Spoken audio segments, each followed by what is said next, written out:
Alejandro Romero se ajustó la corbata y miró su reloj. Las 7 menos cuarto de la tarde, la jornada laboral en el bufete de abogados llegaba a su fin, pero aún quedaban tareas para un par de horas más. La vista judicial de mañana por la mañana y los materiales del caso aún requerían un estudio minucioso. A los 42 años estaba acostumbrado a ese ritmo, cuando el trabajo absorbía todo el tiempo libre. La oficina en el tercer piso del viejo edificio madrileño era su segundo hogar. Tras la ventana ya se espesaba el crepúsculo de mayo y en la calle empezaba a refrescar. Alejandro se levantó de la mesa, se estiró y decidió bajar a la cafetería del primer piso por un café. Tenía energía para varias horas más de trabajo. Al entrar en la cafetería, pidió un café y un croissant. Se sentó en una mesa del rincón, disponiéndose a tomar algo. De repente oyó a sus espaldas: «Tío, déjame morder». Alejandro se dio la vuelta y se quedó inmóvil. Junto a la puerta de entrada de la cafetería, pegada a la pared, había una niña pequeña. Tendría unos 6 años, tal vez 7. El pelo oscuro despeinado y enredado, en las mejillas había rastros de suciedad y lágrimas. Pero lo que más le impresionó fueron los ojos, enormes, marrones, llenos de una tristeza adulta que no debería existir en un niño pequeño. La niña tenía en la mano una manzana a medio comer, evidentemente recogida en algún lugar de la calle. La ropa estaba sucia y rota, lo que una vez fue un bonito vestidito rosa ahora se había convertido en harapos. Los pies descalzos estaban arañados y la pequeña apenas se sostenía en pie por la debilidad. «Dios mío, pequeña, ¿qué te pasa?». Alejandro se puso en cuclillas para estar a la altura de la niña. «¿Dónde están tus padres?». La niña le tendió en silencio el corazón de la manzana. Las manos le temblaban y los labios estaban pálidos. Alejandro comprendió, la niña llevaba varios días sin comer. «¿Cómo te llamas?», preguntó con cuidado. «Mila», susurró la niña y volvió a pedir. «Tío, déjame morder». En ese momento algo le atravesó el corazón a Alejandro. Todos sus asuntos, todos los documentos urgentes y la vista de mañana quedaron instantáneamente en segundo plano. Tomó con cuidado a la niña en brazos, era tan ligera como una pluma. «Mila, ahora te vamos a dar de comer, ¿vale? Y luego encontraremos a tu mamá y papá». La niña asintió débilmente y se acurrucó contra su hombro. Alejandro sintió como su cuerpecito temblaba no solo de hambre, sino también de miedo. La dueña de la cafetería, una mujer mayor llamada Ana Serrano, exclamó al ver a la niña: «Dios santo, ¿qué ha pasado?». Inmediatamente se puso en movimiento, preparando leche caliente y bocadillos. «La encontré en la entrada», explicó brevemente Alejandro, sentando a Mila en una mesa. «La niña tiene hambre, parece que se ha perdido». Mila comía con avidez, pero con cuidado, como si temiera que le quitaran la comida. Alejandro la observaba y sentía como todo se le encogía por dentro de lástima. ¿Qué podía haberle pasado a una niña tan pequeña? ¿Dónde estaba su familia? «Mila, dime, ¿dónde vives?», preguntó suavemente cuando la niña hubo comido un poco. Ella levantó hacia él unos ojos llenos de miedo. «No lo sé», susurró. «Me escapé». «¿De quién te escapaste, pequeña?». Mila bajó los ojos y se calló. Alejandro comprendió que no debía presionarla. La niña evidentemente había pasado por algo terrible. «Bien», dijo. «Primero comemos, y luego hablamos». «Ana, ¿puede ser más leche?». Mientras Mila terminaba de comer, Alejandro reflexionaba sobre la situación. Había que dirigirse a la policía, era la única manera correcta de encontrar a los padres de la niña. Pero algo en el comportamiento de la pequeña le inquietaba. No estaba simplemente perdida, estaba aterrorizada. «Mila, te llevaré a la policía», dijo cuando la niña terminó de comer. «Allí hay gente buena que ayudará a encontrar a tu familia». La reacción de la niña fue instantánea y chocante. Se apartó bruscamente de la mesa, Los ojos se le dilataron de horror. No. Gritó. No puedo ir a la policía, tío. No puedo. Alejandro la miró desconcertado. Ana también se quedó inmóvil con una taza en las manos. Mila, ¿por qué no puedes? Los policías ayudan a los niños. No, no, no. La niña sacudió la cabeza, las lágrimas corrían por sus mejillas. Tío, te contaré un secreto, pero solo al oído. Solo a ti. Promete que no me llevarás allí. Alejandro vaciló. Comprendía que ocultar a una niña encontrada de las autoridades no estaba bien, pero el pánico en los ojos de la niña era tan sincero que no podía ignorarlo. Está bien, dijo finalmente. Cuéntame tu secreto. Mila se acercó a él. Alejandro se inclinó y la niña le susurró al oído algo que le heló la sangre en las venas. Se enderezó, sin poder pronunciar palabra. Los ojos se le dilataron de shock y la cara palideció. Lo que le había contado esta niña pequeña lo ponía todo patas arriba. Mila, logró decir con dificultad, ¿tú realmente viste eso? La niña asintió, sin apartar de él la mirada seria. De verdad, tío. Y además, se acercó de nuevo a su oído, mamá lo sabe. Ella le ayudaba. Alejandro sintió cómo la tierra se hundía bajo sus pies. El secreto que le había confiado Mila era tan terrible que no sabía qué hacer. El recurso habitual a la policía ahora parecía imposible, podría costarle la vida a la niña. Ana, dijo en voz baja, ¿podemos quedarnos aquí un rato? Necesito pensar. La mujer mayor asintió, aunque en sus ojos se leían preguntas. Alejandro tomó a Mila de la mano. Los deditos estaban fríos y temblaban. Comprendía que ahora era responsable no solo de la vida de esta niña, sino también de que la verdad triunfara. El secreto que le había confiado la niña abría tal abismo de maldad que las soluciones simples no funcionaban aquí. Pero una cosa sabía con certeza, no dejaría sola a Mila. Pasara lo que pasara después, protegería a esta niña. Alejandro instaló a Mila en el sofá de su oficina y la cubrió con su chaqueta. La niña se durmió rápidamente, sintiendo seguridad por primera vez en muchos días, al parecer. Él contempló largo rato su rostro pacífico, tratando de asimilar lo que había oído una hora antes. La historia contada por una niña de 6 años sonaba como una pesadilla. Pero los detalles que recordaba Mila eran demasiado precisos y terribles para ser inventados. 3 días antes, por la noche tarde, la niña no dormía y oyó sonidos extraños del sótano de su casa. El padrastro, Víctor Herrero, hacía algo allí desde la mañana hasta la noche. Mamá le dijo a Mila que papá estaba reparando el sótano, pero la niña tenía curiosidad. Bajó sigilosamente por la escalera y miró por una rendija de la puerta. Lo que vio cambió su vida para siempre.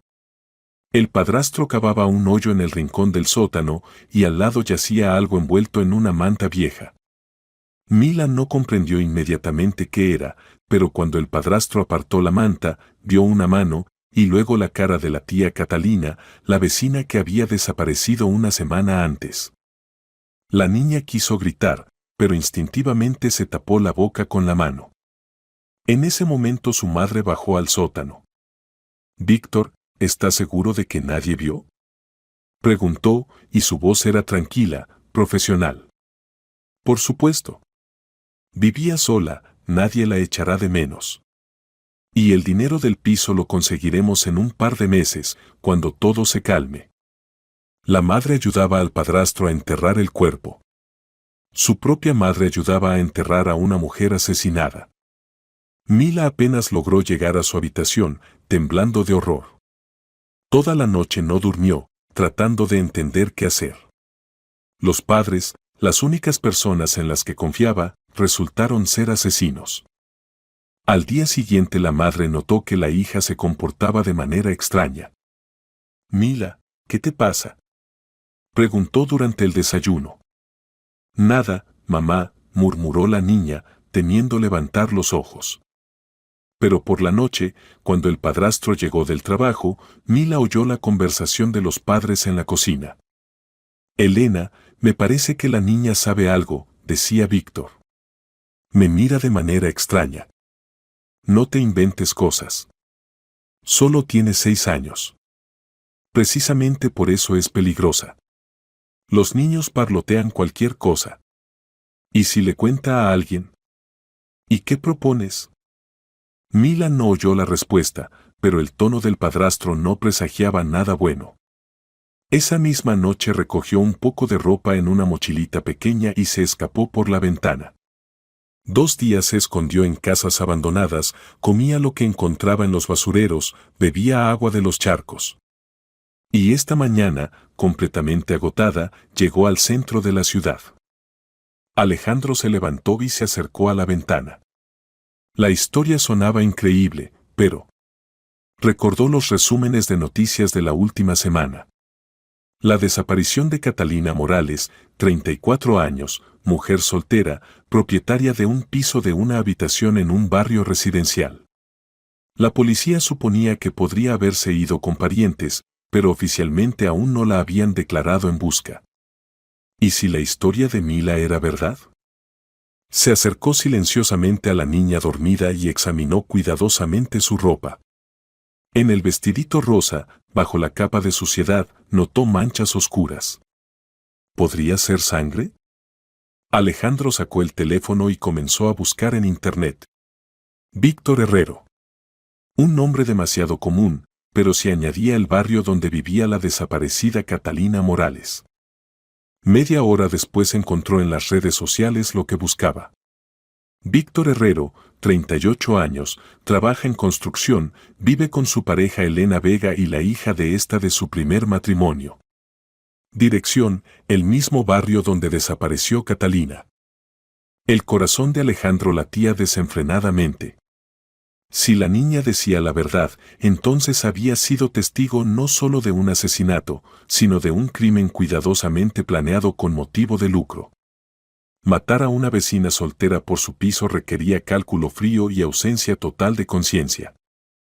Pero lo más terrible era que en el crimen participaba la madre de la niña. ¿Cómo pudo una mujer llegar a tal extremo? ¿Y qué estaba dispuesta a hacer con su propia hija para ocultar lo hecho? Alejandro comprendió por qué Mila tenía tanto miedo de la policía. Si se dirigían a ellos oficialmente, devolverían a la niña a los padres. Al no haber pruebas, considerarían su testimonio fantasía infantil. Y en casa la podría esperar la muerte. Miró el reloj, las 10:30 de la noche. Había que tomar una decisión. Se podía intentar encontrar a un policía honesto en quien confiar. Pero ¿cómo saber en quién confiar? ¿Y si en la policía había gente relacionada con Herrero? Alejandro se acercó a la caja fuerte y sacó de allí una vieja cámara digital. Era abogado y conocía el valor de las pruebas. Si la historia de Mila era verdad, entonces en el sótano de la casa de Herrero se encontraba ahora el cuerpo de Catalina Morales. Había que comprobarlo y documentarlo. Pero ante todo, asegurar la seguridad de la niña. Mila despertó y miró asustada alrededor. ¿Alejandro? Le gritó. ¿Estás aquí? Aquí estoy, pequeña, se sentó a su lado. Mila, te creo. Y te voy a ayudar. Pero necesito comprobar algo. ¿Vas a ir a su casa? Preguntó asustada la niña. No exactamente. Quiero mirar ese sótano del que me contaste. Pero primero necesito colocarte en un lugar seguro. Mila se agarró fuertemente a su mano. No me dejes, Alejandro. Tengo miedo. No te voy a dejar, dijo firmemente Alejandro. Pero tenemos que ser muy cuidadosos. Tus padres seguramente te están buscando. ¿Y si comprenden que conoces su secreto? No terminó la frase, pero Mila ya entendía todo. Para una niña de 6 años era sorprendentemente madura. Alejandro, dijo en voz baja, ¿tú no tienes miedo? Alejandro miró sus ojos marrones serios y respondió honestamente. Tengo miedo, Mila. Mucho miedo. Pero a veces hay que hacer lo que es correcto, aunque dé miedo. La niña asintió, como si esa explicación la satisficiera completamente. Alejandro comprendía que los próximos días determinarían no solo el destino de Mila, sino también el suyo propio. Ya no podía vivir la vida tranquila de un abogado exitoso, sabiendo que en algún lugar cerca andaban asesinos sueltos y una niña pequeña estaba en peligro mortal. Mañana por la mañana comenzaría su propia investigación. Y que Dios le ayudara a encontrar las pruebas que salvarían a Mila y castigarían a los culpables. Por la mañana Alejandro llevó a Mila donde su hermana Olga, que vivía en el barrio vecino. Explicar la situación no fue fácil, pero Olga, madre de 2 hijos, comprendió inmediatamente la gravedad de la situación. «Dios mío, Alejandro, ¿en qué te has metido?», susurró, mirando a la niña pálida y asustada. «Aún no lo sé», reconoció honestamente. «Pero esta niña necesita ayuda. Olga, ¿puedes tenerla en casa un par de días? No la saques a la calle, no le digas a nadie que está aquí». Olga miró a Mila, que se pegaba a la pared, temerosa de la gente extraña. «Por supuesto», dijo. «Pero ten cuidado. Si todo esto es verdad, lo comprobaré. Hoy mismo». Alejandro se puso en cuclillas delante de Mila. «Pequeña, la tía Olga es muy buena. Cuidará de ti mientras yo me ocupo de tu historia. Te quedarás aquí y no saldrás a ningún sitio, ¿vale?». Mila asintió, pero en sus ojos había pánico. «¿Y tú volverás?». «Sin falta. Esta noche. Te lo prometo». Después del desayuno Alejandro fue a la biblioteca del barrio, donde se podía trabajar tranquilamente en Internet sin dejar rastros en su oficina. Lo primero que hizo fue estudiar todo lo que pudo encontrar sobre la desaparecida Catalina Morales. La información era poca. Catalina trabajaba de contable en una empresa pequeña, vivía sola en un piso de una habitación heredado de la abuela. No tenía padres, los parientes más cercanos eran primos hermanos que vivían en otras ciudades. Precisamente por eso su desaparición no se notó inmediatamente. La última vez que la vieron fue el lunes, 15 de mayo, cuando volvía del trabajo a casa. El 16 de mayo no apareció en el trabajo, pero el jefe pensó que estaba enferma. Solo el 18 de mayo, cuando Catalina no respondía a las llamadas ya el tercer día, los colegas se preocuparon.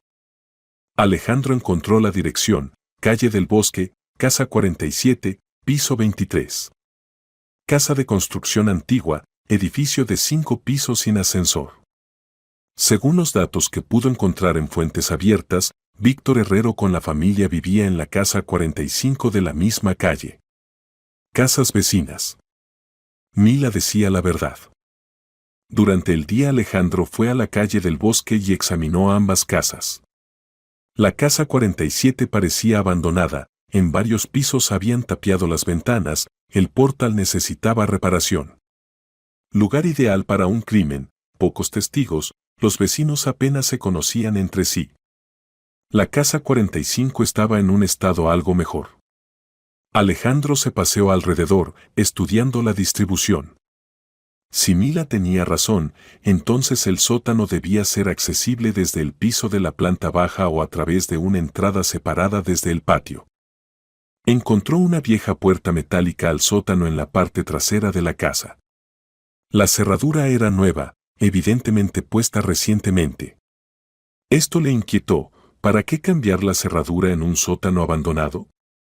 Por la noche Alejandro volvió donde su hermana. Mila le recibió en la puerta, su rostro se iluminó con una sonrisa. «Alejandro. ¿Has vuelto?».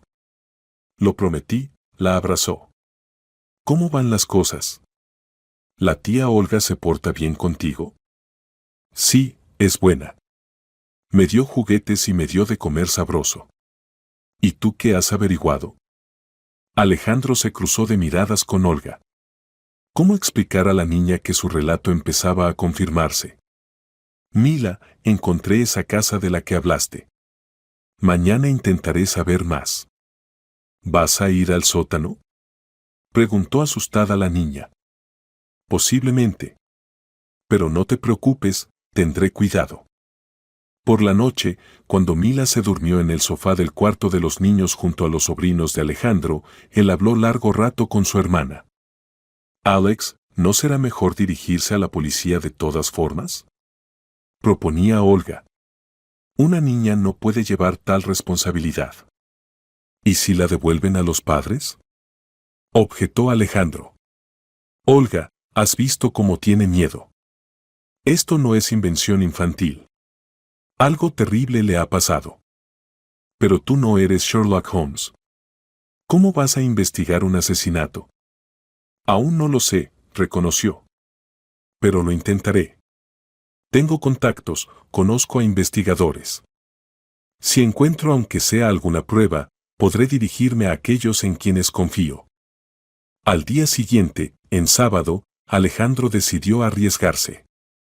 Sabía que Víctor Herrero trabajaba en construcción y los fines de semana solía estar en casa. Había que esperar el momento en que la familia saliera de casa. Aparcó en un callejón desde donde se veía el patio de la casa 45 y se puso a esperar. A las 11 de la mañana salió del portal un hombre corpulento de unos 40 años, según la foto en la red social, era Víctor Herrero.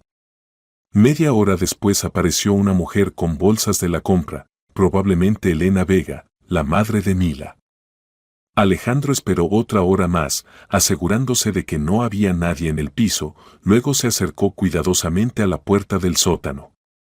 La cerradura era sólida, pero Alejandro tenía ciertas habilidades. En los años de estudiante trabajaba de cerrajero a tiempo parcial.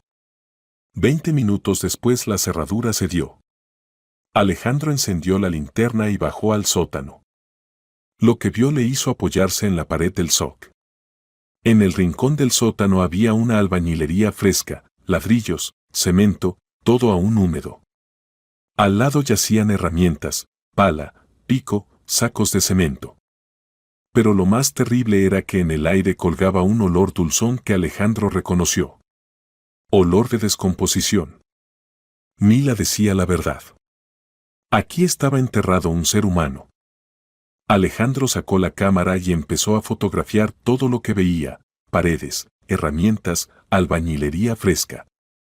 Cada foto podía convertirse en prueba para la investigación. De repente oyó el sonido de una puerta que se abría arriba. Alguien había vuelto a casa antes de tiempo. Pasos pesados bajaban por la escalera al sótano. ¿Quién está aquí?, resonó una voz masculina áspera. Alejandro apagó la linterna y se quedó inmóvil en la oscuridad. Los pasos se acercaban.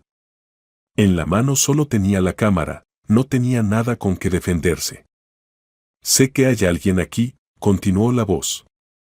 Mejor sal tú mismo, no me obligues a buscar. La luz de una linterna le dio a Alejandro en los ojos. En el umbral de la puerta estaba Víctor Herrero, en la mano tenía un martillo de construcción. Vaya, vaya, sonrió malvadamente. Apareció un curioso. Venga, levanta las manos para que las vea. Alejandro levantó lentamente las manos, escondiendo la cámara a la espalda. Me he perdido, intentó mentir. Buscaba al conserje, la puerta estaba abierta. ¿Así? Herrero se acercó más. ¿Y quién rompió la cerradura? ¿Se rompió sola? Alejandro comprendió que le habían pillado. Lo único que le preocupaba ahora era la seguridad de Mila. Si este hombre se enteraba de que la niña había contado sobre el crimen. Escucha, hombre, dijo Herrero, jugando con el martillo, has aparecido aquí muy inoportunamente. Muy inoportunamente. Alejandro trató de mantener la calma, aunque el corazón le latía como loco. Víctor Herrero estaba entre él y la única salida del sótano, blandiendo el martillo y evidentemente pensando qué hacer con el huésped no invitado. No lo ha entendido bien, empezó cuidadosamente Alejandro, hablemos como personas civilizadas. Soy abogado, me llamo Alejandro Romero. No quería causar daño, simplemente. ¿Abogado? Le interrumpió Herrero, y en la voz se oyeron nuevas notas. Esto es aún peor. ¿Quién te ha enviado? ¿Qué buscas aquí? Nadie me ha enviado. Buscaba un sitio para aparcar, noté el sótano abierto, decidí echar un vistazo. Miente más, sonrió malvadamente Herrero. Rompiste la cerradura a propósito, sacaste la cámara. ¿Crees que soy ciego? Alejandro comprendió que las mentiras no ayudarían. El hombre delante de él no parecía tonto y la situación se volvía crítica. Bien, dijo, diré la verdad. Me ocupo de investigación privada de la desaparición de Catalina Morales. Sus parientes me contrataron para encontrarla. Los ojos de Herrero se entornaron. ¿Qué parientes? No tenía a nadie. Resulta que si los tenía, mintió Alejandro. Un primo de San Sebastián. Se preocupa mucho por la hermana. Herrero calló, reflexionando sobre lo oído. Alejandro sentía como el sudor le corría por la espalda. Una palabra incorrecta y el martillo caería sobre su cabeza. Entiendo, dijo finalmente Herrero. Entonces comprendes que has visto demasiado aquí. No he visto nada, dijo rápidamente Alejandro. Solo examinaba el sótano. Ninguna pista, ninguna prueba. Dame la cámara. Alejandro no tenía elección. Tendió lentamente la cámara digital. Herrero la tomó con una mano, sin soltar el martillo de la otra. A ver, veamos qué tenemos aquí, encendió la visualización de las fotos tomadas. La cara se le ensombreció. Eres listo, abogado. Buenas fotos han salido. Herrero se metió la cámara en el bolsillo. ¿Sabes qué? Dijo pensativo, el problema es que ya sabes. Y no puedo permitir que alguien sepa. Yo, estoy dispuesto a olvidar todo lo que he visto, se apresuró a decir Alejandro. Diré a los parientes que las pistas llevaron a un callejón sin salida, cerrarán el caso. Ajá, por supuesto. Y dentro de una semana traerás aquí a los policías. ¿Crees que nací ayer? Herrero dio un paso adelante, levantando el martillo. Espera. Gritó Alejandro. Tengo una propuesta que te interesará. ¿Qué propuesta? Sé cómo hacer que las búsquedas de Catalina Morales cesen para siempre. Oficialmente, legalmente. Herrero se detuvo. Explícate. Soy abogado, tengo contactos en los órganos de orden público.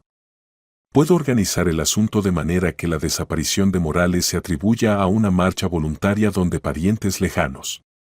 Incluso puedo fabricar documentos falsos, cartas, billetes.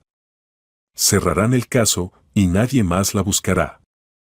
Alejandro inventaba febrilmente el plan sobre la marcha, con tal de ganar tiempo. ¿Y qué ganarás tú con esto? Preguntó desconfiado Herrero. Dinero. Mucho dinero. Y la garantía de que nadie más escarbará en esta dirección. ¿Cuánto necesitas? 500,000, dijo rápidamente Alejandro. Por esa suma garantizo seguridad completa. Es mucho. ¿Por una vida humana y una vejez tranquila? Calderilla. Herrero bajó el martillo. Bien. Pero ahora no tengo tal dinero. Dame tiempo, una semana. Bien, accedió Alejandro. Pero hasta entonces debo estar seguro de mi seguridad. Si me pasa algo, los documentos sobre nuestro acuerdo llegan automáticamente a la fiscalía. ¿Qué documentos? Copias de las fotografías de este sótano, que ya hice antes, esquema del piso de Morales. Todo está en una caja fuerte, a la que tiene acceso mi socio. Si no aparezco mañana por la noche, abrirá la caja fuerte. Por supuesto, ningún socio tenía Alejandro, pero Herrero no podía saberlo. Eres listo, masculló Herrero. Vale. Subimos. Pero recuerda, si engañas. No engañaré. Me importa más mi vida. Subieron del sótano. En la calle Alejandro se sintió más seguro, aquí había gente, testigos. Herrero no haría nada a la vista de todos. Nos vemos dentro de una semana, dijo Herrero. El sábado, aquí mismo, a las 2 de la tarde. ¿Habrá dinero? Bien, asintió Alejandro. Se separaron en direcciones diferentes. Alejandro llegó hasta su coche, se sentó al volante y se quedó varios minutos simplemente sentado, respirando profundamente. Las manos le temblaban por el estrés vivido. Comprendía que había conseguido una tregua de solo una semana. Herrero no iba a pagarle dinero, simplemente había ganado tiempo para pensar cómo deshacerse del testigo peligroso. O tal vez ya ahora estaba planeando cómo desaparecer. Pero lo más importante, Alejandro había obtenido confirmación. Catalina Morales estaba muerta, su cuerpo en el sótano de la casa 45. Ahora había que decidir qué hacer con esta información. De camino donde su hermana reflexionaba sobre las variantes. El recurso directo a la policía era arriesgado, sin pruebas contundentes sus declaraciones podían no tomarse en serio, y Herrero, sintiendo el peligro, habría tenido tiempo de destruir todos los rastros y esconderse. Hacía falta otro plan. Un plan que garantizadamente llevara a los criminales ante la justicia y asegurara la seguridad de Mila. En casa le esperaba una hermana preocupada. Alex, gracias a Dios. Ya pensaba. Tanto tiempo sin volver. Perdona, se alargaron los asuntos. ¿Cómo está Mila? Tranquila. Jugó con los niños, ayudó a preparar la comida. Pero todo el tiempo preguntaba cuándo volverías. Alejandro encontró a Mila en el cuarto de los niños. Estaba sentada en el suelo, armando un puzzle con los sobrinos de Alejandro. Alejandro. Corrió hacia él. ¿Encontraste a la tía Catalina? Alejandro se sentó junto a ella. Mila, tenemos que hablar seriamente. Lo que me contaste, es verdad. Encontré el lugar donde la escondieron. La cara de la niña se puso seria. ¿Y ahora qué pasará? Ahora castigaremos a la gente mala. Pero será difícil y peligroso. ¿Estás dispuesta a ayudarme? Mila asintió con decisión. Estoy dispuesta. La tía Catalina era buena. Bien. Entonces mañana empezaremos a actuar. Pero recuerda, pase lo que pase, estaré a tu lado. Esa noche Alejandro casi no durmió, elaborando el plan. Tenía una semana para reunir pruebas irrefutables y encontrar la manera de transmitirlas a los órganos de orden público de forma que Herrero no pudiera evitar el castigo. Pero lo principal, debía proteger a Mila. Esta niña pequeña le había confiado su vida y no podía fallarle. El domingo por la mañana Alejandro reunió un consejo de familia. En la mesa de la cocina se sentaron él, su hermana Olga y el marido de esta, Domingo. Mila jugaba en la habitación contigua con los niños, decidieron no iniciarla por ahora en todos los detalles del plan. Así pues, comenzó Alejandro, la situación es la siguiente. La niña dice la verdad. En el sótano de la casa de la calle del Jardín está enterrado el cuerpo de una mujer asesinada. El asesino sabe que yo lo sé y dentro de una semana planea eliminarme. Olga palideció. Alex, ¿no sería mejor dirigirse a la policía de todas formas? ¿Inmediatamente? El problema es que no tengo pruebas férreas, explicó Alejandro. Me quitaron la cámara y el testimonio de una niña de 6 años el tribunal puede no tomarlo en consideración. Herrero tendrá tiempo de esconderse o destruir el cuerpo. ¿Y qué propones? Preguntó Domingo. Hay que pillarle con las manos en la masa. Obligarle a confesar en presencia de testigos o grabar la confesión en una grabadora. Pero eso es increíblemente peligroso. Exclamó Olga. Es más peligroso dejar todo como está, objetó Alejandro. Este hombre ya ha matado a una persona. ¿Qué le impedirá matar a otra más? Y Mila vivirá toda la vida con miedo. Discutieron varias variantes.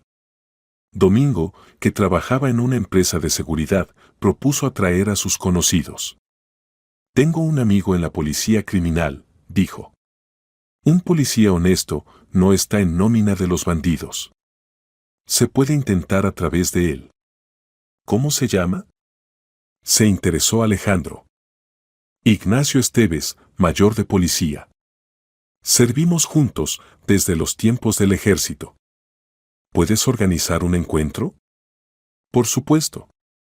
Pero exigirá motivos fundados para iniciar un caso. Alejandro reflexionó. Tenía un plan, pero requería coordinación exacta y no poco valor. Escuchad, dijo, ¿y si obligamos a Herrero mismo a llevarnos a las pruebas? ¿Cómo? El sábado me espera, supuestamente para entregarme €500,000. ¿Y si llevo allí a un policía? Le diré a Herrero que es mi cómplice, que ayudará a ocultar el asunto. Arriesgado, negó con la cabeza Domingo. ¿Y si huele la trampa? Entonces grabaremos nuestro encuentro en la grabadora. Intentaremos sacarle la verdad limpia. Olga se levantó y se acercó a la ventana. Alex, ¿y si algo sale mal? ¿Y él comprende que es una trampa? Entonces al menos tendremos grabación de su confesión. Eso bastará para iniciar un caso penal. Por la noche vino a verles Ignacio Esteves, un hombre fornido de unos 40 años. Alejandro le contó detalladamente toda la historia. Comprenda, mayor, concluyó, tenemos testigo, móvil, lugar aproximado del crimen. Pero hacen falta pruebas contundentes. Esteves calló largo rato, reflexionando sobre lo oído. La historia es extraña, dijo finalmente. Por una parte, las declaraciones de una niña. Por otra parte, los detalles son muy concretos. Y la desaparición de Morales es un hecho. ¿Ayudará? Preguntó Alejandro. Oficialmente no puedo hacer nada sin sanción de los órganos de orden público. Pero extraoficialmente, Esteves cayó. Puedo ir con ustedes a esa cita. Encubierto, como su cómplice. Si logramos grabar la confesión o encontrar pruebas, inmediatamente detendremos al sospechoso. ¿Y si sospecha la trampa? Improvisaremos. Lo principal es asegurar la seguridad de la niña. ¿Dónde está ahora? Aquí, en la habitación contigua. ¿Puedo hablar con ella? Alejandro llamó a Mila. La niña entró tímidamente en la cocina y se escondió tras su espalda. Mila, dijo suavemente Esteves, poniéndose en cuclillas, me llamo tío Ignacio. Soy policía. Alejandro me contó tu historia. Mila se asomó por detrás de la espalda de Alejandro. ¿Ayudarás a Alejandro? Lo intentaré. Pero necesito tu ayuda. Debes contarme todo lo que recuerdas. ¿Puedes? Mila asintió y empezó a contar. Esteves escuchaba atentamente, haciendo a veces preguntas aclaratorias. La niña recordaba sorprendentemente muchos detalles, la hora cuando ocurrió el asesinato, las palabras que decían el padrastro y la madre, incluso en que iba vestida la víctima. Mila, preguntó Esteves, ¿recuerdas que había en el sótano además de la tía Catalina? Había cajas, muebles viejos, una bicicleta rota. Y también sacos con algo gris. ¿Con cemento? Probablemente. Víctor le decía a mamá que había que comprar más cemento para hormigonar el suelo. Esteves se cruzó de miradas con Alejandro. Esto está bien, dijo.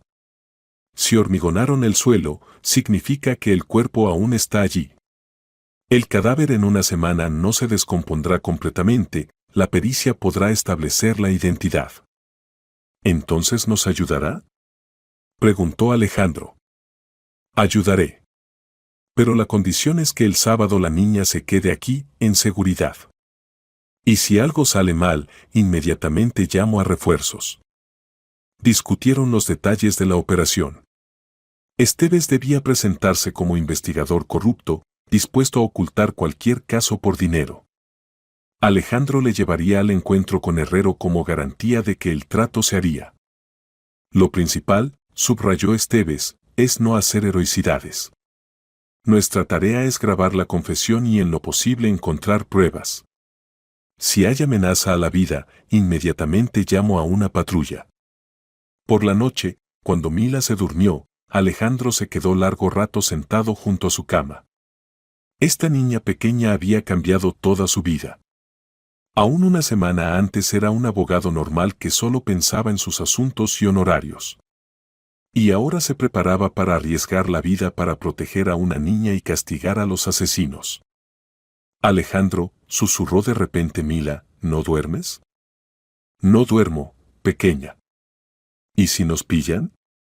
No nos pillarán. El tío Ignacio es muy buen policía. Nos protegerá. ¿Y luego qué será de mí? Alejandro le acarició la cabeza. Luego vivirás con gente buena, que te querrá. Irás al colegio, jugarás con amigos, y nadie nunca más te hará daño. ¿Y tú me visitarás? Sin falta. Ahora somos familia, ¿verdad? Mila sonrió y cerró los ojos. En unos minutos ya dormía con sueño infantil tranquilo. Y Alejandro siguió sentado al lado, reflexionando sobre la operación que se avecinaba. Quedaban 5 días hasta el sábado. 5 días para planearlo todo cuidadosamente y no cometer errores. Porque los errores podían costar la vida no solo a él, sino también a esta niña inocente que le había confiado su destino. El lunes transcurrió en preparación tensa. Esteves trajo aparatos profesionales para grabación secreta, una grabadora miniatura que se podía esconder en el bolsillo, y una videocámara del tamaño de un botón.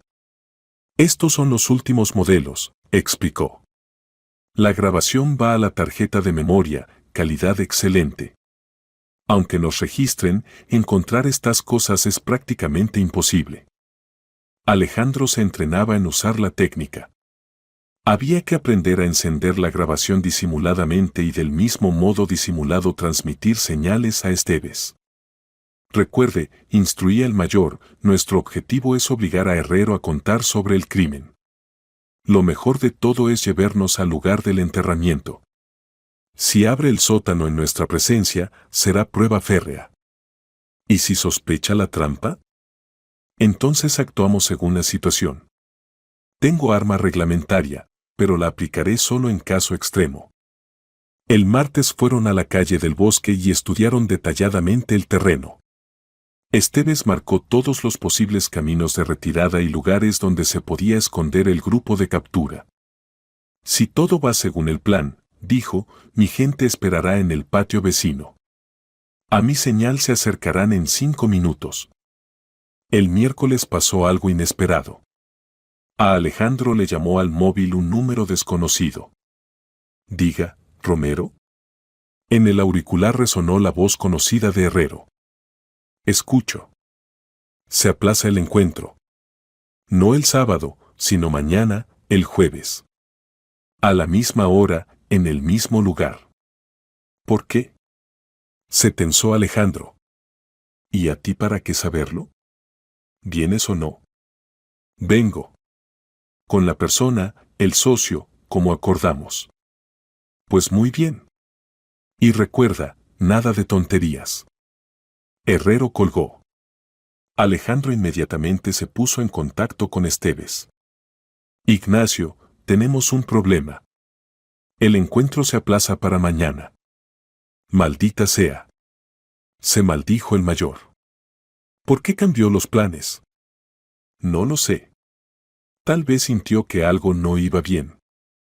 O se prepara para alargarse. Hay que actuar rápidamente.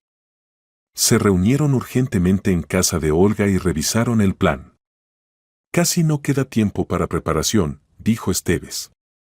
El grupo de captura lo organizaré, pero será pequeño, solo 3 personas. ¿Y si Herrero trajo refuerzos? Entonces esperaremos tener suerte. Por la noche Alejandro habló largo rato con Mila. Pequeña, mañana será un día muy importante.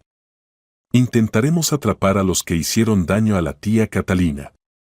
¿Y es peligroso? Preguntó la niña.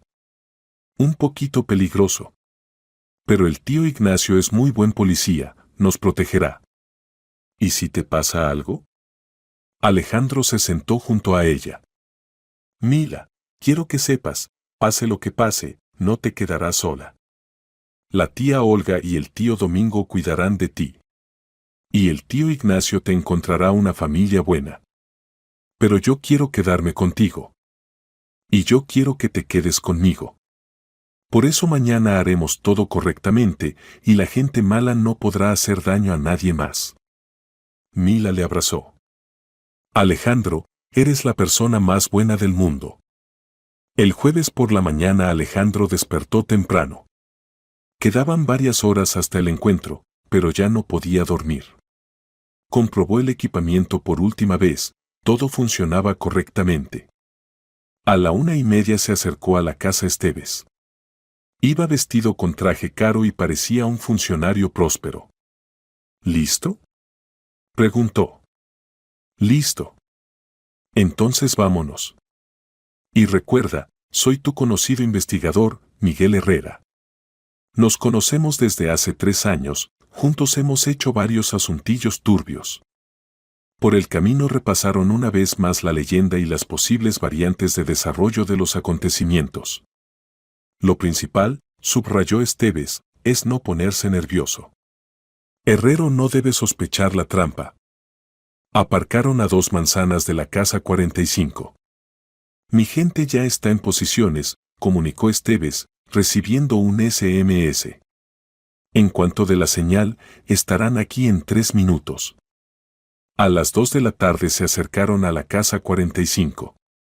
Herrero ya les esperaba en el patio, fumaba un cigarrillo y miraba nerviosamente a los lados. Romero. Le gritó. ¿Y este quién es? Miguel Herrera, se presentó Esteves, tendiendo la mano. Investigador de la fiscalía. Alejandro me lo contó todo. Herrero le miró desconfiado. ¿Y tiene documentos? Esteves sacó una identificación falsa, trabajo de calidad, indistinguible de la verdadera. Aquí tiene. Herrero examinó atentamente el documento y se lo devolvió. ¿Trajeron dinero?, preguntó Alejandro. Herrero mostró una cartera. Todo, como acordamos. 500,000. Vamos, hablemos en un lugar más tranquilo. Herrero les llevó hacia la puerta del sótano. A Alejandro todo se le encogió por dentro, ¿de verdad que el plan funcionaría? Solo tengan en cuenta, dijo Herrero, sacando las llaves, si me engañan, no tengo nada que perder. Y tengo amigos que les encontrarán donde sea. Somos gente seria, respondió tranquilamente Esteves. Nos conviene la colaboración a largo plazo. Herrero abrió el sótano y encendió la luz. Alejandro disimuladamente apretó el botón de grabación. Pasen, dijo Herrero. Ahora les enseñaré todo. Bajaron al sótano. Alejandro inmediatamente notó los cambios. El suelo de hormigón era fresco, no viejo. ¿Ven? Herrero señaló el suelo. Aquí está tumbada Catalina Morales. Enterrada profundamente, encima hormigón echado. Nadie nunca la encontrará. Esteves encendió la linterna e iluminó el suelo. ¿Cuándo ocurrió esto? Hace 10 días. El 19 de mayo, por la noche. Cuente con más detalle, pidió Esteves. Necesito conocer todos los detalles para hacer correctamente los documentos. Herrero empezó a contar con gusto. Evidentemente, quería presumir de su inteligencia. Todo fue simple. La Catalina vivía sola, dinero tenía bastante, piso en el centro, ahorros. Y parientes ninguno. Yo primero me acerqué a ella, pensé, me casaré y todo será mío. ¿Pero se negó? No es que se negara, pero andaba con evasivas. Y a mí ya me cansé de esperar. Decidí actuar rápido. Alejandro escuchaba y se horrorizaba de la frialdad con que este hombre contaba sobre el asesinato. ¿Cómo ocurrió exactamente?, preguntó Esteves. Vine a su casa por la noche, dije que se había roto una tubería, había que cortar el agua en el sótano. Vino conmigo. Y en el sótano Herrero hizo un gesto característico con la mano. Rápido y silencioso. ¿Y su mujer sabía? Elena ayudó. Primero tuvo miedo, y luego comprendió, el dinero nunca sobra. Me ayudó a cavar el hoyo, amasó el cemento. ¿Y la hija de ella? La cara de Herrero se ensombreció. ¿Y de dónde sabes de la hija? Esa mocosa lo vio todo. Espiaba entonces. Pensé que no se había dado cuenta, pero yo lo vi todo. Luego 2 días tuve miedo, de repente le cuenta a alguien. Y al tercer día se escapó. ¿La buscan? Por supuesto que la busco. Dijo malvadamente Herrero.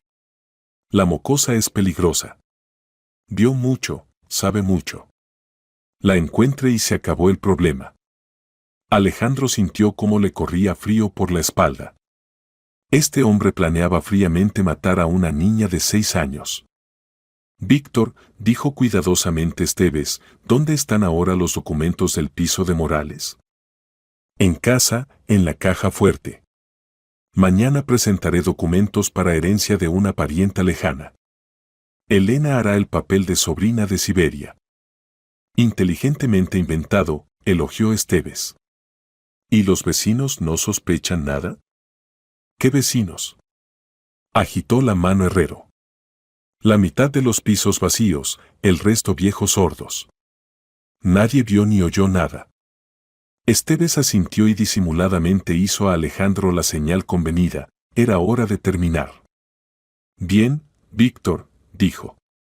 Nos ha convencido. Se puede ocultar el asunto. Deme el dinero. Herrero tendió la cartera. Alejandro la abrió y empezó a contar el dinero, inmediatamente determinó que solo los billetes de arriba eran auténticos y el resto del banco de la broma. Pero no lo demostró. Excelente, dijo satisfecho. Entonces, de acuerdo. Víctor Herrero, dijo en voz alta Esteves, sacando del bolsillo la identificación, queda arrestado por sospecha de asesinato de Catalina Morales. Tiene derecho a guardar silencio. La cara de Herrero se desfiguró de ira y shock. ¿Qué? ¿Quiénes son ustedes? Mayor de policía Esteves le mostró la identificación verdadera. Y su confesión está grabada en la grabadora. Herrero intentó lanzarse hacia la salida, pero Esteves rápidamente le cortó el paso. Quieto. Manos en la nuca. Me han tendido una trampa. Gritó Herrero, volviéndose hacia Alejandro. Me las pagarás.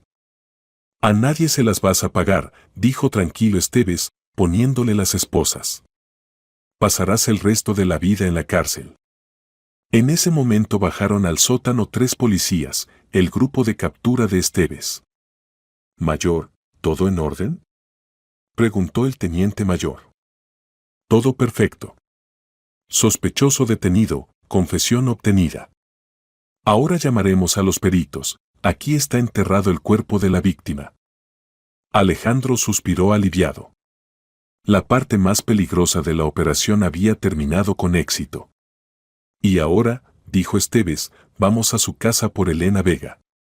Creo que después de presentarle la grabación de su confesión ella también decidirá contar la verdad. Herrero callaba sombríamente. Comprendía que el juego había terminado. 1 hora después en el patio de la casa 45 trabajaba toda una brigada, criminalistas, peritos, investigadores. Abrían el suelo de hormigón del sótano. A Elena Vega la arrestaron en casa. Al oír la grabación de la confesión del compañero, inmediatamente empezó a dar declaraciones, tratando de echar toda la culpa a Herrero. Yo no quería. Lloraba. Me obligó. Dijo que me mataría a mí y a la hija si no ayudaba. Cuente todo por orden, exigía el investigador. Víctor llevaba tiempo echándole el ojo a Catalina. Decía que era rica y parientes no tenía.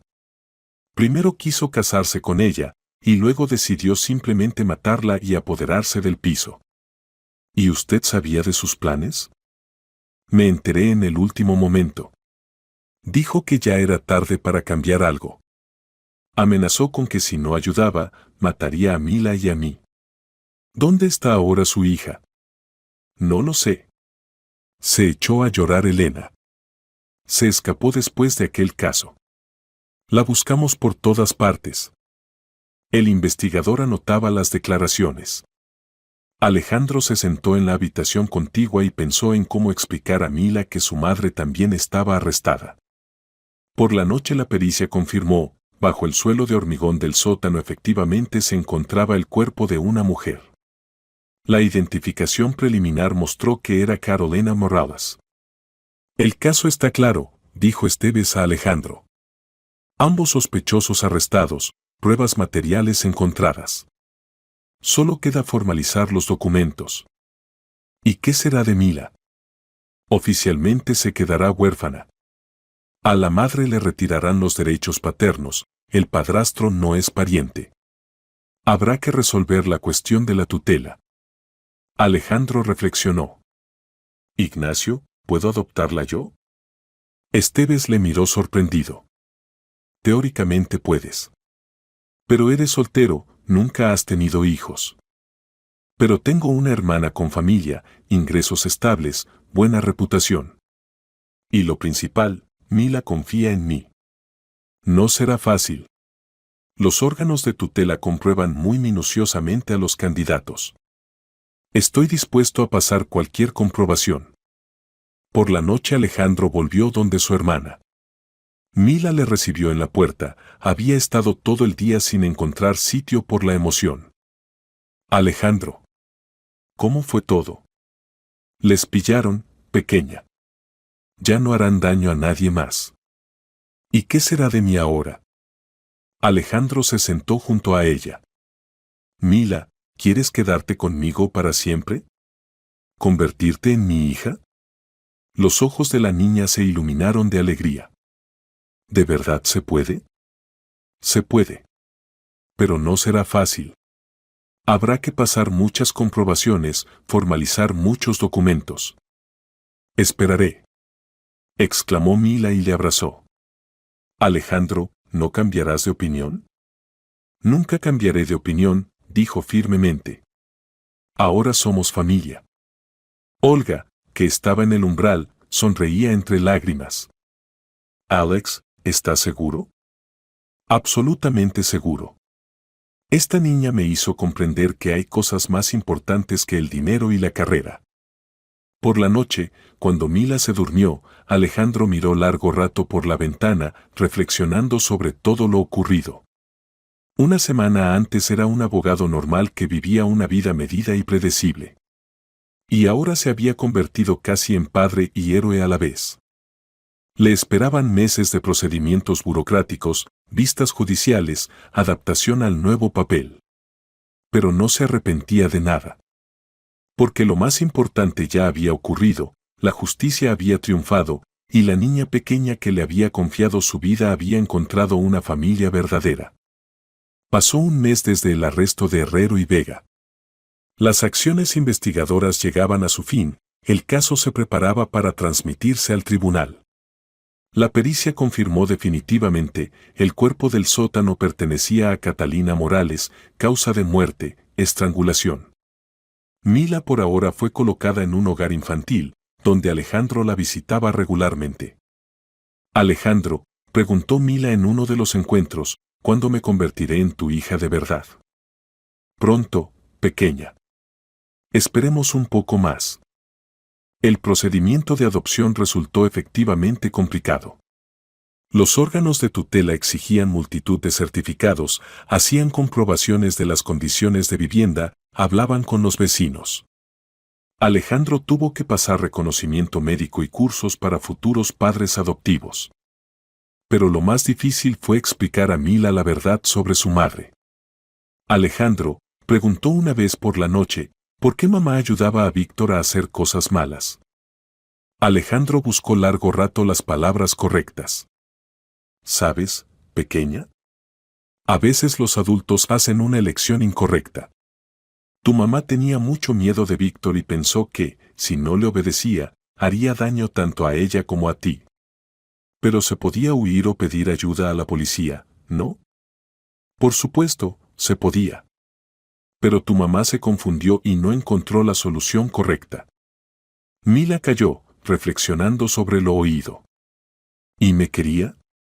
Te quería, por supuesto. Simplemente no sabía cómo protegerte. ¿Y tú sabes? Ahora sé. Y nunca más permitiré que nadie te haga daño. A mediados de junio se celebró el juicio. Tuvo que dar testimonio como testigo.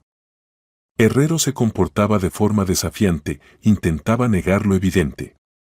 Su abogado afirmaba que la confesión había sido obtenida bajo coacción y que las grabaciones estaban falsificadas. Su señoría, declaraba el defensor, mi defendido fue inducido a error. Le dijeron que era una reunión de negocios y resultó ser una provocación. Pero las pruebas eran irrefutables. La grabación de la confesión, el cuerpo de la víctima, las declaraciones de Elena Vega, todo se componía en un cuadro único. El fiscal pedía para Herrero 15 años de privación de libertad, para Vega 10 años. El acusado Herrero cometió un crimen especialmente grave, decía el fiscal en el alegato final. Asesinato por motivos de lucro, con especial crueldad. Además, planeaba el asesinato de un testigo menor de edad, una niña de 6 años. Elena Vega lloraba en la sala del tribunal. Me arrepiento. Gritaba. No quería. Me obligó. El tribunal se retiró a deliberar. Alejandro esperaba en el pasillo junto con Esteves. ¿Cómo crees que será la sentencia? Preguntó. A Herrero seguro que le dan mucho tiempo, respondió el mayor. Y con Vega es más complicado. Formalmente es cómplice, pero hay circunstancias atenuantes. 2 horas después el juez anunció la sentencia. Declarar culpable a Víctor Herrero de cometer asesinato por motivos de lucro y condenarle a 14 años de privación de libertad en colonia penitenciaria de régimen estricto. Declarar culpable a Elena Vega de complicidad en asesinato y condenarle a 8 años de privación de libertad. Herrero escuchó la sentencia con cara de piedra. Vega se echó a llorar aún más fuerte. Después del juicio Elena, que estaba bajo custodia, le gritó a Alejandro. Alejandro, dijo entre lágrimas, ¿puedo ver a mi hija? Alejandro miró a esta mujer, la madre de Mila, que había ayudado al asesino a enterrar el cadáver. Elena, dijo duramente, perdió el derecho a llamarse madre en el momento en que accedió a participar en el asesinato. Mila ya no es su hija. Pero es mi sangre, exclamó Elena. La sangre no hace a una persona familia. La familia la hace el amor y la disposición a protegerse mutuamente. Y usted estaba dispuesta a matar a su propio hijo por dinero. Elena retrocedió como de una bofetada. Yo, no podía. Podía. Pero eligió el dinero en lugar de la hija. Viva con eso. Alejandro se dio la vuelta y salió del edificio del tribunal. Le daba lástima a esta mujer, pero Mila era más importante. La niña no debía ver a la madre que la había traicionado. En casa Mila le esperaba con impaciencia. ¿Y qué? ¿Les castigaron? Les castigaron, pequeña. A Víctor le metieron en la cárcel 14 años. Y a tú, madre 8. A mí no me da pena, dijo seriamente Mila. Ella no me eligió a mí. Alejandro se sorprendió de la sabiduría de esta niña. Mila, ¿quieres que tengas una nueva mamá? La niña reflexionó. ¿Te vas a casar con alguien? Aún no lo sé. ¿Tú cómo lo verías? Si es buena y nos quiere a ti y a mí, entonces se puede, decidió resueltamente Mila. En julio los órganos de tutela finalmente dieron permiso para la adopción. Alejandro pasó todas las comprobaciones y comisiones, confirmó su solvencia económica y preparación psicológica para la paternidad. Enhorabuena, dijo la empleada de tutela, desde el 1 de agosto Mila se convierte oficialmente en su hija. Ese día organizaron una verdadera fiesta. Olga con la familia vinieron de visita, pusieron la mesa, compraron una tarta con la inscripción y feliz cumpleaños de la nueva familia. Alejandro, preguntó Mila, apagando las velas de la tarta, ¿ahora te llamaré papá? Si quieres, sonrió Alejandro. Quiero. Papá Alejandro, eres el mejor. Por la noche, cuando los invitados se fueron, Alejandro se sentó en el sillón y Mila se acomodó en sus rodillas con un libro de cuentos. Papá, dijo, cuéntame un cuento. ¿Cuál quieres? Sobre nosotros. Sobre cómo me encontraste y me salvaste. Alejandro reflexionó. Había una vez una princesita que se metió en problemas, empezó, y conoció a un caballero bueno que no pasó de largo. Mila escuchaba, acurrucada contra él, y Alejandro comprendía, esto no era un cuento. Esta era su historia verdadera. Historia sobre cómo dos personas solas se encontraron y se convirtieron en familia. Y tras la ventana brillaba el sol de agosto, prometiéndoles largos años felices juntos. Pasó un año desde la adopción. Mila fue al primer curso, y Alejandro por primera vez se sintió padre verdadero, preparando a la hija para el colegio, ayudando con los deberes, preocupándose por sus éxitos. La niña se adaptó rápidamente a la nueva vida. El psicólogo que recomendaron en los órganos de tutela le ayudó a superar el trauma. Gradualmente las pesadillas cesaron y la sonrisa empezó a aparecer en su cara cada vez más a menudo. Papá, dijo Mila una noche, en el colegio los niños preguntan por qué tengo apellido diferente al que tenía antes. ¿Y qué les respondes? Digo que me adoptaron.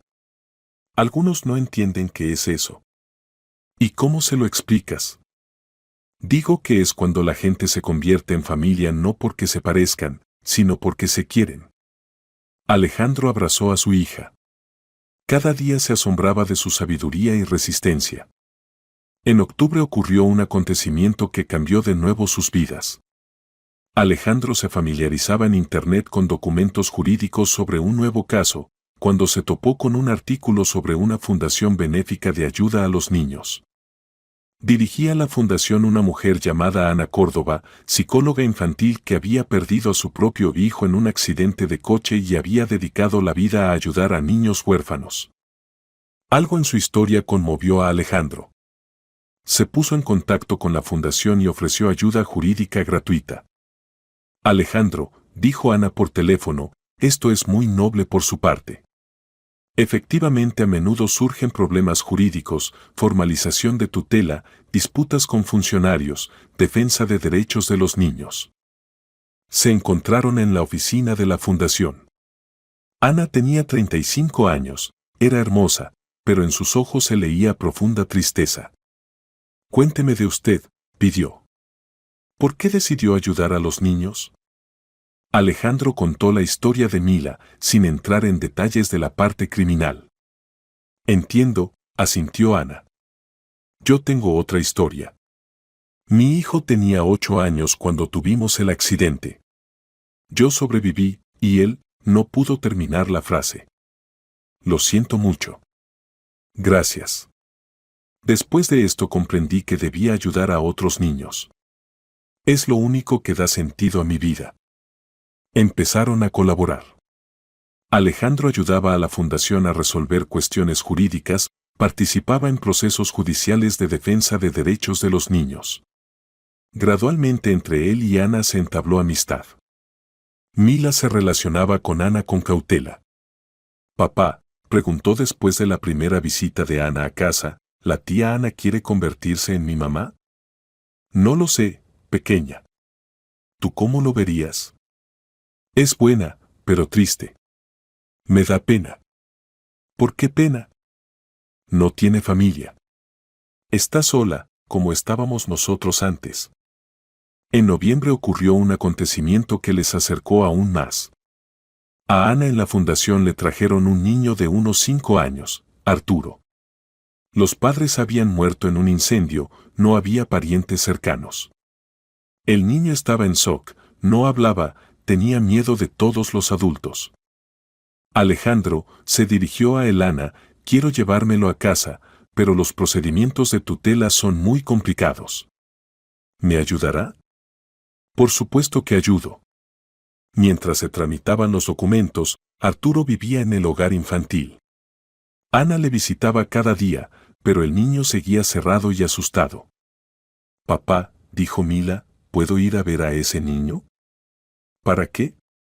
Yo sé cómo es eso, quedarse sola y tener miedo de todos. Tal vez pueda hacerme amiga suya. Alejandro accedió. Al día siguiente fueron los tres al hogar. Arturo estaba sentado en el rincón de la sala de juegos, sin participar en los juegos comunes. Mila se acercó a él y se sentó al lado. Hola, dijo. Me llamo Mila. ¿Y tú? El niño la miró silenciosamente. Sé que estás triste, continuó Mila. Yo también estaba triste cuando me trajeron aquí. Pero luego conocí a papá y me llevó a su casa. Arturo por primera vez mostró interés. ¿Y tus mamá y papá? Eran malos. ¿Y los tuyos? Murieron, susurró el niño. Lo siento. ¿Pero sabes qué? La tía Ana quiere convertirse en tu mamá. Es muy buena. Mila tomó al niño de la mano. ¿Quieres que te enseñe los juguetes?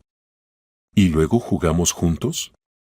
Para sorpresa de los adultos, Arturo asintió. Por primera vez en un mes sonrió. Mila, dijo en voz baja Ana a Alejandro, su hija hace milagros. Conoce lo que es el dolor, respondió Alejandro. Por eso sabe ayudar a otros. En diciembre Ana adoptó oficialmente a Arturo.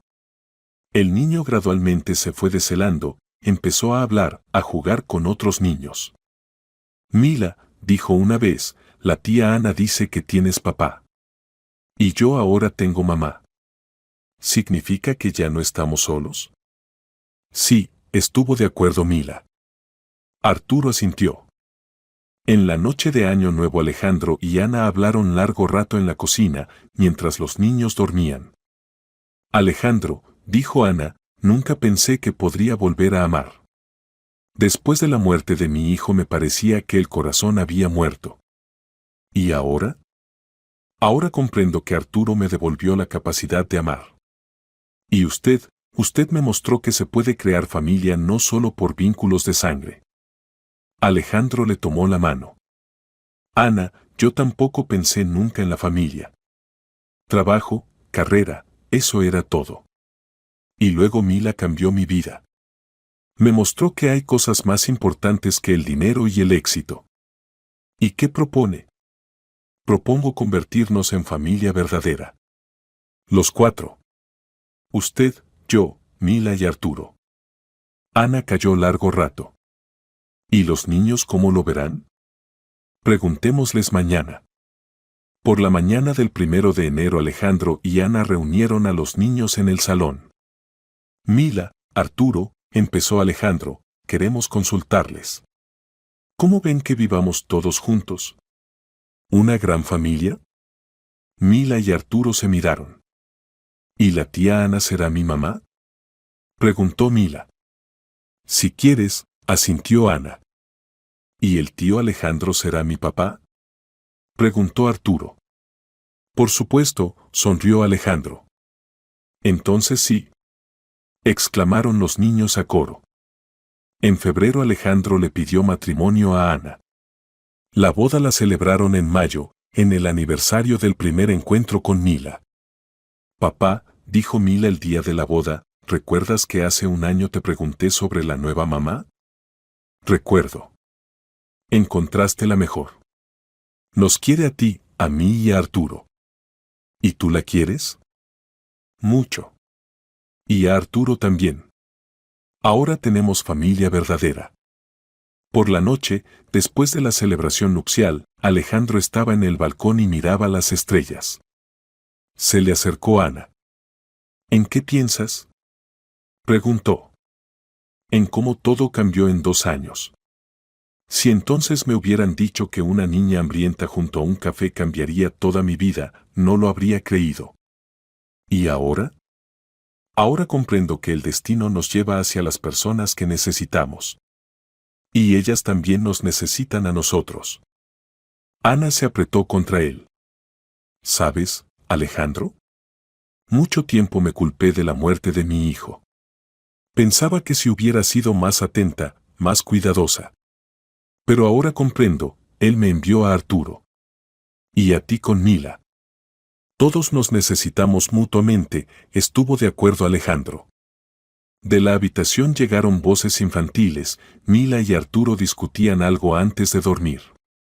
Nuestros niños, sonrió Ana. Nuestra familia, corrigió Alejandro. Y sabía que esto era para siempre. Pasaron 5 años desde que Alejandro conoció a la niña hambrienta junto al café.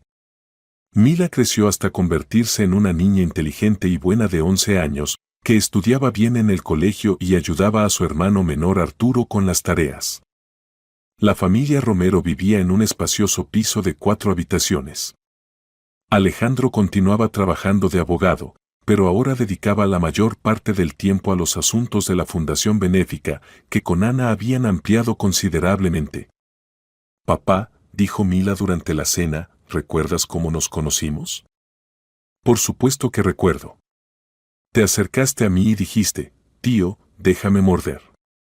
Y no me echaste, sino que me diste de comer. Y luego creíste mi historia, aunque era pequeña y estaba sucia. Te creí porque decías la verdad. Y porque en tus ojos no había invención infantil, sino miedo verdadero. Arturo, que había cumplido 10 años, escuchaba atentamente. ¿Y qué habría pasado si papá no te hubiera creído? Preguntó. No lo sé, respondió seriamente Mila. Probablemente la gente mala habría quedado impune. Y yo, no habría conocido a la familia verdadera. Ana acarició a su hija en la cabeza. Lo principal es que todo terminó bien. Los malvados están castigados y estamos todos juntos. En ese momento sonó el teléfono. Alejandro miró el identificador de número, llamaba Ignacio Esteves. Alejandro, dijo el mayor, hay noticias sobre tu viejo caso. ¿Qué noticias? Herrero presentó apelación. Quiere revisión de la sentencia. Alejandro frunció el ceño. ¿Con qué fundamento? Afirma que fue calumniado, que las grabaciones están falsificadas. Se encontró nuevo abogado, este insiste en violaciones procesales. ¿Es serio? Difícilmente cambie algo. Las pruebas son demasiado contundentes. Pero habrá que participar de nuevo en vistas judiciales. Después de la conversación Alejandro colgó pensativo. ¿Qué pasó? Se preocupó Ana. Herrero intenta apelar la sentencia. Mila palideció. ¿Significa que puede salir en libertad? No, pequeña. Es solo una formalidad. Pero posiblemente tenga que volver a dar testimonio en el tribunal. ¿Y a mí también me van a llamar? No creo. Entonces eras demasiado pequeña, tus declaraciones fueron solo motivo para comenzar la investigación. Pero por la noche Mila no podía dormir. Alejandro la encontró sentada en el alféizar de la ventana de su habitación. ¿No duermes? Tengo miedo, reconoció honestamente la niña. ¿Y si realmente sale? ¿Y si nos encuentra? Alejandro se sentó junto a su hija. Mila, escúchame atentamente. Herrero no saldrá en libertad. Hay demasiadas pruebas de su culpabilidad. Y aunque pasara lo increíble, mamá Ana y yo te protegeremos. Pero aún a veces le veo en sueños. Y recuerdo aquel sótano. Es reacción normal. Viviste un trauma y la memoria de él permanece. Pero ves que la vida puede ser hermosa a pesar de los malos recuerdos. Mila se apretó contra su padre. Papá, si no hubiera sido por aquella historia, ¿nunca nos habríamos conocido? Probablemente no. Entonces hasta estoy agradecida de que pasara. Porque ahora tengo familia. Alejandro abrazó a su hija más fuerte. Esta niña nunca dejaba de sorprenderle con su sabiduría. Un mes después se celebró la vista del Tribunal de Apelación. Alejandro dio testimonio, confirmando todas las circunstancias del caso. El nuevo abogado de Herrero intentaba encontrar violaciones procesales, pero sin éxito. Su señoría, decía el defensor, mi defendido fue inducido a error. Le dijeron que era una reunión de negocios y resultó ser provocación por parte de los órganos de orden público. Señor abogado, respondió el juez, su defendido contó voluntariamente sobre el crimen cometido, mostró el lugar del enterramiento del cuerpo, dio detalles que solo conocía el asesino. Nadie le coaccionó para esto. La apelación fue rechazada. Herrero se quedó en la cárcel. Después de la vista se acercó a Alejandro un periodista joven.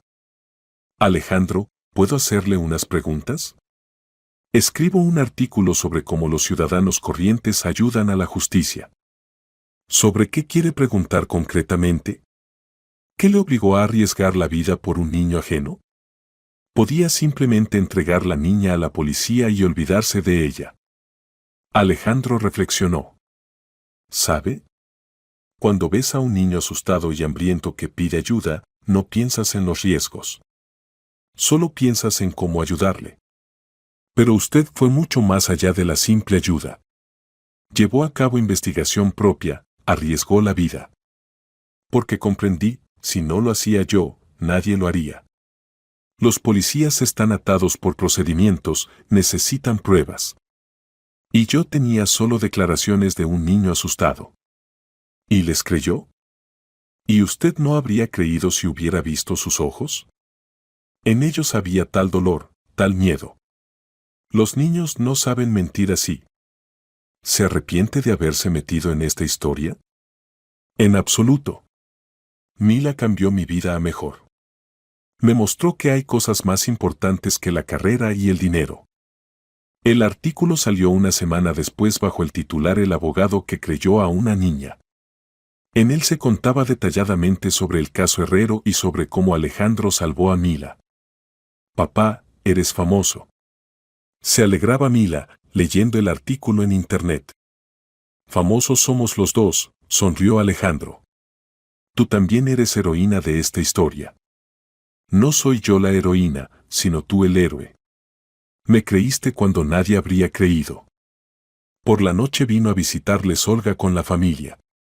Tomándote discutieron el artículo.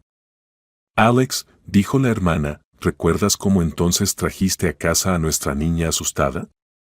Pensé que te habías vuelto loco. ¿Y ahora? Ahora comprendo, era el destino. Mila te necesitaba, y tú a ella. Tío Alejandro, intervino el sobrino, ¿no tenías miedo entonces? Mucho miedo. Pero sabía que debía ayudar. ¿Y si todo hubiera terminado mal? Entonces al menos habría sabido que intenté hacer lo correcto. Después de la marcha de los invitados, Alejandro se sentó en el despacho y revolvió viejos documentos del caso Herrero. Entre los papeles encontró las primeras fotografías de Mila, las que hizo Ana Serrano en el café el primer día de su conocimiento. En la imagen había una niña delgada y asustada en vestido sucio. Y ahora era una escolar feliz y segura de sí misma de 11 años, que ayudaba a otros niños en la fundación y soñaba con convertirse en psicóloga infantil, como su madre adoptiva. Papá, Mila se asomó al despacho, ¿qué miras?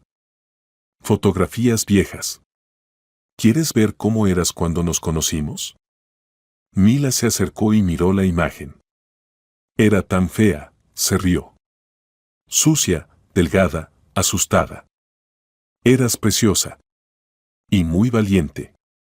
Pero no era valiente. Tenía miedo de todo. La valentía no es ausencia de miedo. Es la capacidad de hacer las cosas correctas a pesar del miedo. Me contaste la verdad aunque tenías miedo. Eso es verdadero valor. Mila abrazó a su padre.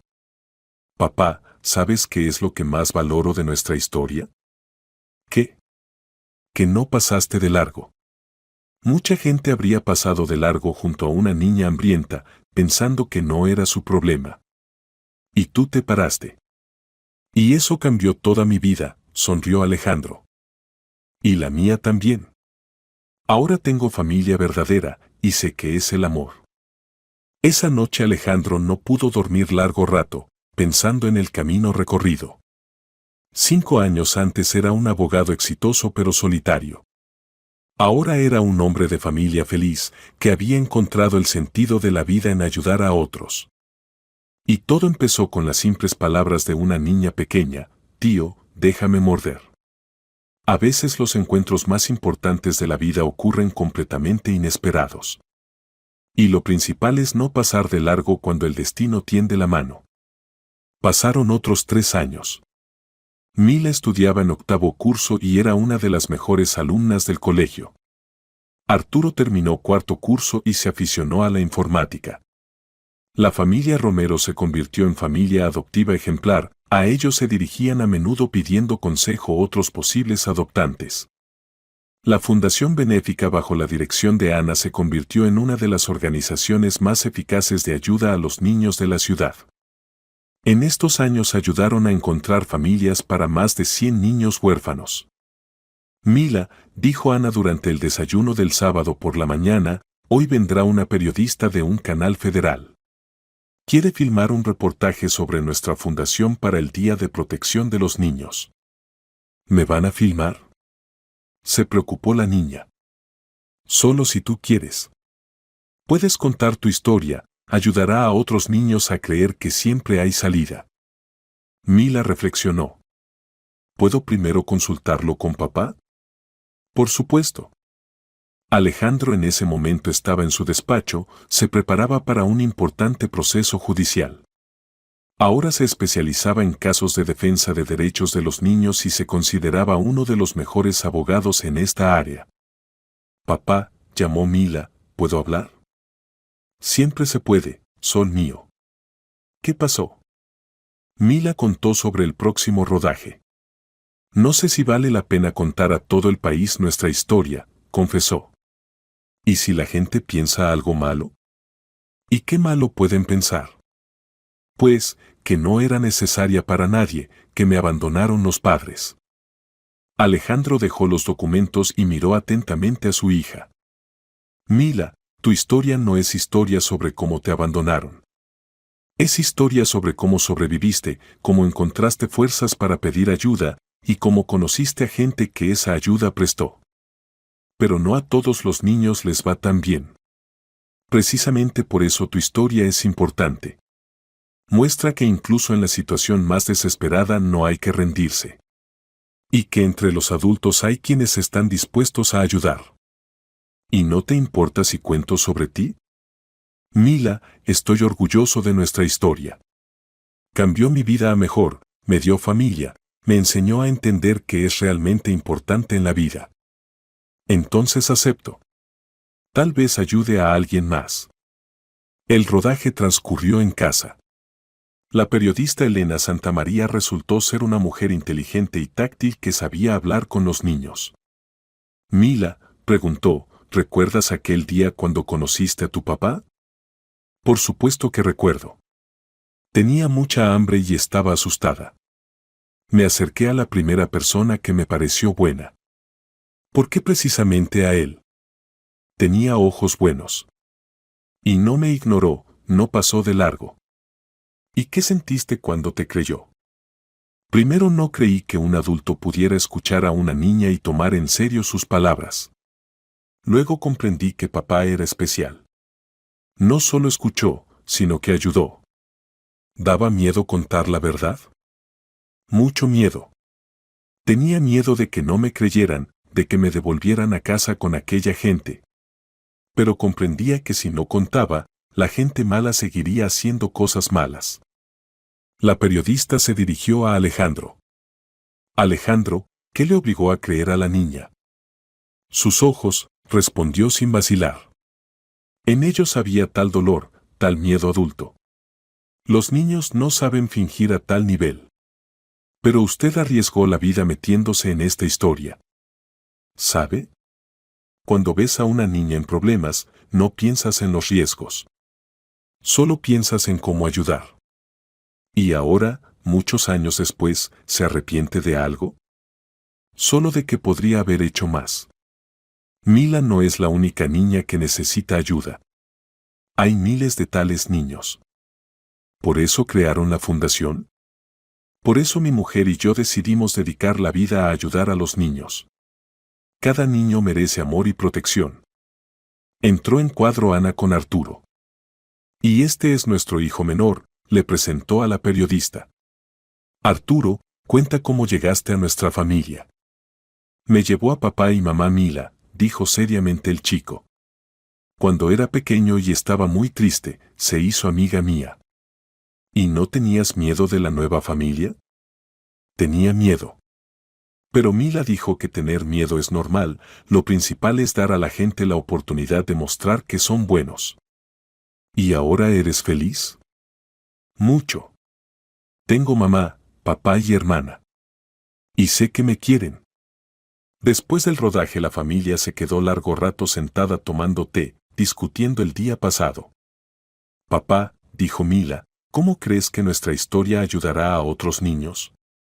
Estoy seguro de que ayudará. Los niños comprenderán que no hay que temer pedir ayuda a los adultos. Y los adultos, que no se puede pasar de largo junto al dolor ajeno. Y yo quiero, cuando sea mayor, ayudar también a los niños, anunció Arturo. Y yo también, le apoyó Mila. Quiero convertirme en psicóloga infantil, como mamá Ana. Entonces nuestro trabajo continuará, sonrió Ana. El reportaje lo mostraron por televisión una semana después. Causó enorme impresión en los espectadores. A la fundación empezaron a llegar llamadas de gente que quería ayudar o adoptar niños. Pero la llamada más importante llegó esa misma noche. Llamaba una mujer llamada Teresa. Alejandro, dijo emocionada, vi el reportaje sobre ustedes.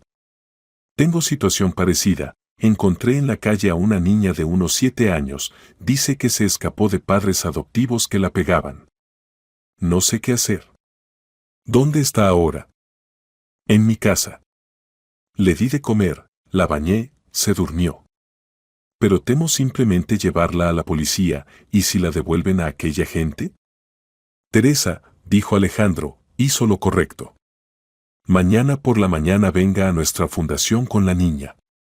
Mi mujer es psicóloga infantil, hablará con la niña. Y yo ayudaré jurídicamente. ¿De verdad ayudarán? Sin falta. No dejamos a los niños en problemas. Después de la conversación Alejandro contó a la familia sobre la llamada. Papá, dijo Mila, ¿resulta que nuestra historia ya ayudó a alguien? Resulta que sí. ¿Puedo mañana ir contigo a la fundación? Tal vez pueda hacerme amiga de esa niña, como en su tiempo con Arturo. Se puede, si mamá no se opone. No me opongo, asintió Ana. Mila tiene don especial, sabe encontrar lenguaje común con niños que vivieron trauma. Al día siguiente Teresa trajo a la fundación a una niña llamada Luz. Era delgada, asustada, temía levantar los ojos a los adultos. Mila se acercó a ella y se sentó al lado. Hola, dijo suavemente. Me llamo Mila. ¿Y tú? Luz, susurró la niña. Nombre bonito. ¿Sabes, Luz? Yo también una vez me escapé de gente mala. Daba mucho miedo. Luz levantó los ojos. ¿Y qué pasó después? Después conocí a gente buena. A este tío, Mila señaló a Alejandro, y a esta tía. Se convirtieron en mi papá y mamá. ¿Y dónde están tus padres verdaderos? Resultaron no ser muy buenos. Pero ¿sabes qué?